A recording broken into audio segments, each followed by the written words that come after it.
அஸ்ஸலாமு அலைக்கும் ஃப்ரெண்ட்ஸ், எப்படி இருக்கீங்க? எல்லோரும் நல்லா இருக்கீங்களா? அல்ஹம்துலில்லாஹ் எல்லோரும் நல்லா இருக்கீங்க அப்படின்னு சொல்லிட்டு நம்புகிறேன். எங்கள் வீட்டு முதல் நாள் இஃப்தார் எப்படி போச்சு அப்படிங்கிறத அந்த வீடியோவில் பார்க்க போகிறோம்.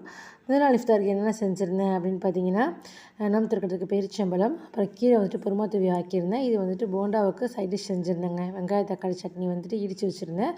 மல்லிபுதா சம்பால் வந்துட்டு கஞ்சிக்கு சைட் டிஷ் செஞ்சுருந்தேங்க. கஞ்சி பள்ளிவாசலில் வாங்கினது தான். கேரமல் புட்டிங் செஞ்சுருந்தேன். அதுக்கப்புறம் வந்துட்டு வெங்காய போண்டா செஞ்சுருந்தேங்க. இது மல்லிபுதா சம்பால் பார்த்திங்கன்னா ரொம்பவே சூப்பராக இருக்கும். இது கஞ்சியோட மிக்ஸ் பண்ணி சாப்பிடும்போது ரொம்பவே டேஸ்ட் நல்லாயிருக்கும். இது எப்படி செய்கிறது அப்படின்னு இந்த வீடியோவில் நம்ம பார்த்துடலாம். ஒரு மிக்ஸி ஜாரில் 3 பச்சை மிளகா சேர்த்துக்கோங்க. 3 டேபிள் ஸ்பூன் அளவுக்கு தேங்காய் துருவல் சேர்த்துக்கோங்க. கொஞ்சமாக புளி சேர்த்துக்கோங்க. 1/2 டீஸ்பூன் அளவுக்கு கல் உப்பு சேர்த்துட்டு ஒரு கைப்பிடி அளவுக்கு மல்லி புதினா சேர்த்துக்கோங்க. மீடியம் சைஸ் வெங்காயம் 3 சேர்த்து நல்லா ஃபைன் பேஸ்ட்டாக இந்த மாதிரி அரைச்சி எடுத்துக்கோங்க.